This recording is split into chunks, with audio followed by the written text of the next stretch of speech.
I found this story where it shouldn't have been, and once you hear it, it doesn't let go. By the time I saw her for the third time that night, I knew she wasn't walking because I had already passed her almost 40 miles back, standing in the rain beside Highway 13 in the same white dress, with the same black hair hanging over one shoulder and the same pale hand slowly rising like she had been waiting for my truck. And no one else, and right when my headlights hit her face. My CB radio crackled with a voice that did not sound like any trucker I had ever heard. Just a child whispering through static, "Don't let her climb in. I'm Mr. D, and you are listening to Mr. D Stories."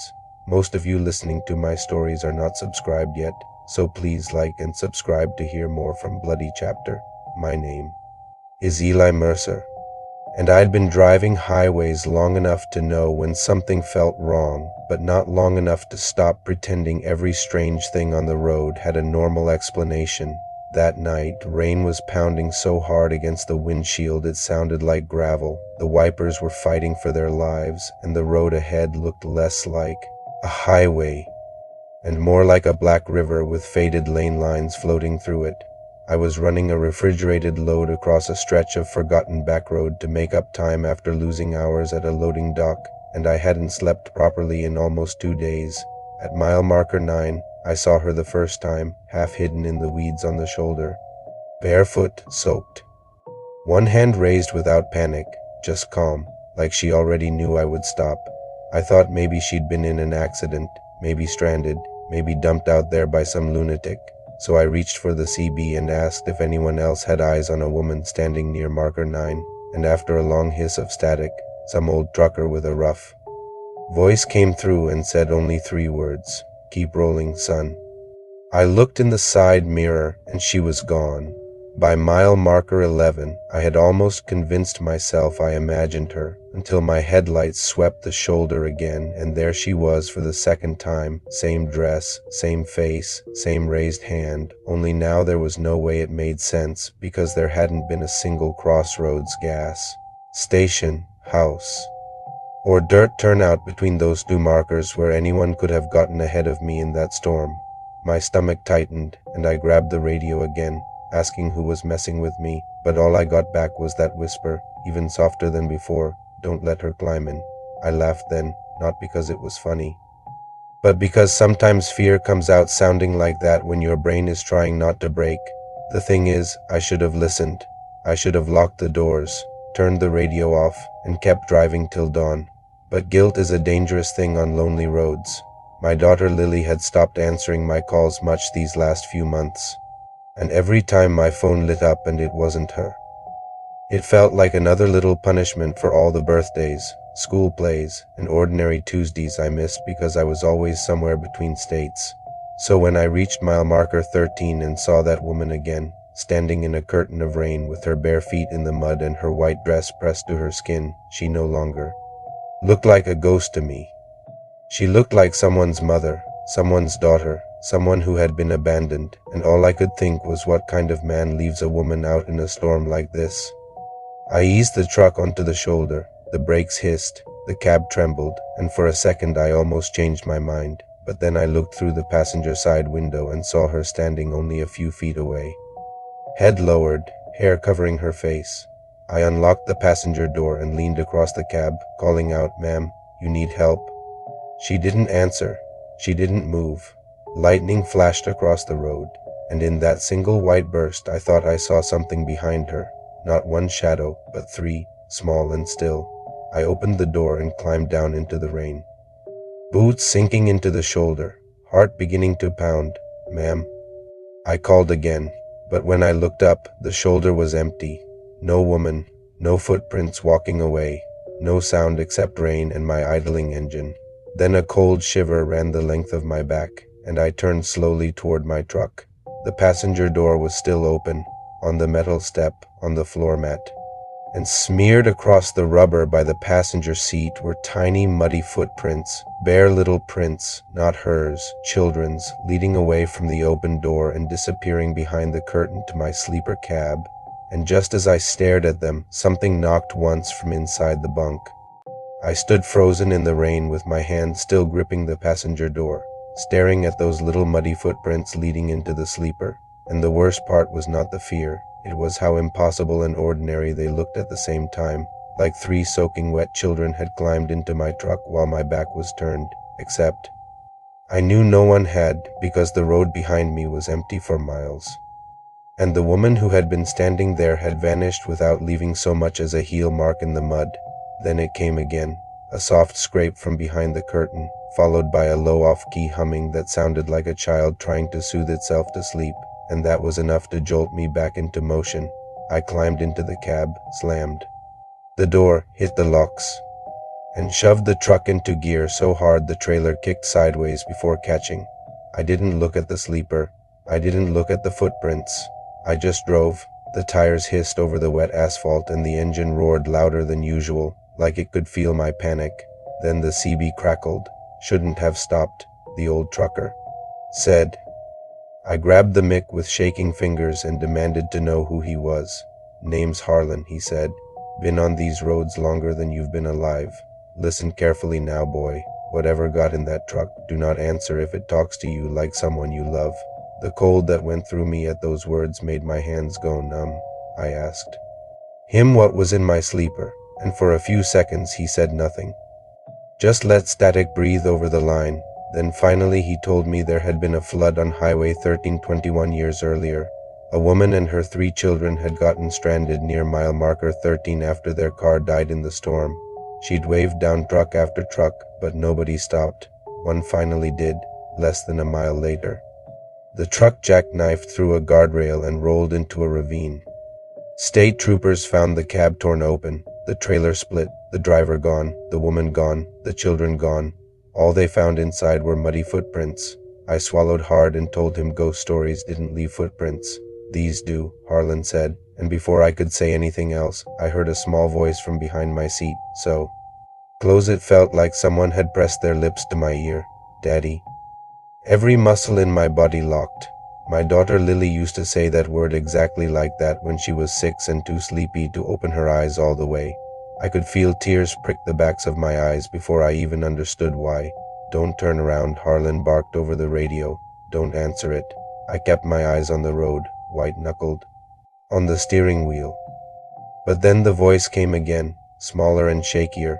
Daddy, I'm cold. My heart broke so fast it almost made me forget where I was. It sounded like guilt given a voice. Like every promise I'd made and broken had climbed into the sleeper and was whispering behind me in the dark. Then the humming started again, but this time there were 3 voices, not one. 3 children humming softly behind the curtain while the temperature inside the cab dropped until I could see my own breath. A smell spread through the truck, wet soil and river mud and old soaked fabric, the kind of smell you get when something has been underwater longer than it should have survived. I looked down and saw a muddy handprint appear on the inside of the passenger window. Then another on the dashboard. Then one low on the curtain, as if a small child had steadied itself there. I drove faster. The rain began to thin, but the road signs stopped making sense. I passed marker 14, then marker 12, then marker 13 again. I saw the same bent guardrail twice, the same dead tree 3 times, the same broken reflector post over and over like the road had folded into a loop. Harlan, I said, voice cracking now. I'm going in circles. I know, he answered. That means they marked you. I asked him how to stop it. He told me I needed to find the old bridge ahead before dawn, the one they had closed after the flood, because it was the only place left where the road still remembered what happened. I asked what that meant. But the radio exploded into static so loud I nearly threw the mic. Then I felt something shift beside me. I turned before I could stop myself. The woman was sitting in my passenger seat. She was exactly as I had seen her on the roadside, white dress soaked through, black hair hanging damp over one shoulder, skin pale as moonlight under dirty water, but up close her face wasn't twisted or monstrous. It was tired, sad, hollowed out by something worse than death. She wasn't even looking at me. She was staring toward the sleeper. Then she spoke in a voice so calm it frightened me more than a scream ever could. I never wanted the ride, she whispered, and before I could ask what she meant, the curtain behind my seat slowly began to slide open. I should have kept my eyes on the road, but when that curtain started to move, Every instinct I had as a man told me to look, and every instinct I had left as something trying to stay alive told me not to, yet fear won, and in the rear mirror I saw three small shapes sitting on the bunk in the dark, motionless except for the sway of the truck, their clothes soaked, their bare feet muddy. Their heads bent slightly forward as if they were studying the back of my seat, and when lightning flashed through the rear window, I saw enough of their faces to know they were children and enough of their eyes to know they were no longer alive. I gasped and swerved, and the woman in the passenger seat grabbed the dashboard not like a ghost but like a mother riding beside danger she had seen before. "They don't want me," she said quietly. "They want the one who stopped." I shouted at her to tell me what they were, but one of the children answered instead, a little boy's voice, waterlogged and thin, saying, "We waited too long." Then the truck's interior lights flickered once and died, leaving only the glow of the gauges and the weak tunnel of headlights cutting through the night. Harlan's voice broke through the CB again, strained and urgent, telling me the old bridge was just ahead and I had one chance left. "She can't cross unless you let her," he said, "but the children can drag you off the road if you listen to them." I asked what I was supposed to do, and he said the one thing I did not expect: make her remember. At first I thought he had lost his mind. But then the woman beside me finally looked at me, and in her face I saw something more painful than rage. I saw guilt, the same thing that had made me stop, the same thing that had kept her on that road all these years. Through broken breaths, she told me what happened that night. Her car had died in the flood. Her children were freezing. Truck after truck passed her by. And when one finally stopped, she begged the driver to hurry, but he had been terrified the moment he saw the children standing too still in the rain. He tried to drive off. She lunged for the passenger door. The truck skidded. The road vanished beneath floodwater. They all went into the ravine together. I thought I could save them. "If someone stopped," she whispered. "Now they think every driver who stops belongs to them." Ahead of us, through the rain and mist, I finally saw the old bridge, narrow and rusted, barricades broken long ago, spanning the black flood channel where the ravine opened below. The children in the sleeper began humming again, louder now, and little wet hands reached over the back of my seat, touching my shoulders, my neck, the side of my face with fingers so cold it felt like ice being pressed into my skin. Then one voice became Lily's again. "Daddy, please." My whole chest clenched. For one horrible second I almost turned, almost answered, almost let them use the shape of my own regret to pull me away from the road. But then I thought of my real daughter, alive somewhere under a safe roof, probably asleep, probably believing I would always be too late, and I realized if I answered that voice, I really would lose her. So I shouted, louder than the engine, louder than the storm. She did stop. "Your mother never left you." The woman beside me broke into a sob so raw it barely sounded human.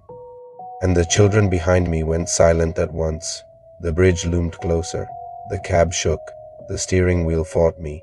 In the rear mirror I saw the three of them rise from the bunk at the same time, their faces clearer now, not angry, just terribly sad, like they had been waiting years to hear the truth spoken out loud.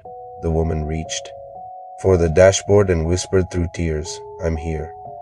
Then all at once the truck warmed, the smell of river mud disappeared, and the weight in the cab lifted like a pressure braking. I hit the bridge and shot across it, tires rattling over rusted metal, and the moment we reached the other side, the passenger seat was empty. The sleeper curtain fluttered once and fell still. The muddy prints on the floor began to dry and fade. In my mirror, back across the bridge in the wash of my taillights, I saw four figures standing together on the road, the woman holding the hands of her children, and then the storm swallowed them. By sunrise, I found a gas station off the interstate with a payphone and called Lily before I could talk myself out of it. She answered, sleepy and confused. And all I said at first was, "I'm sorry I keep missing you." We talked for 11 minutes. It was the longest conversation we'd had in months. Later, I looked up the old flood wreck and found the names Harlan had told me. A woman and 3 children who had vanished near mile marker 13. No bodies ever recovered, 2 nights after that, I drove the same route again. At mile marker 13, there was nothing there but rain, road, and an empty shoulder. I never heard the whisper again. I never saw the woman again. But sometimes, on the loneliest highways, when storm clouds roll low and the CB hisses with dead static, I still think about how many people pass a raised hand in the dark and call it somebody else's problem. And I remember that not every ghost is hunting you because it hates you. Some are just waiting for someone to finally understand why they never left. Thanks for watching.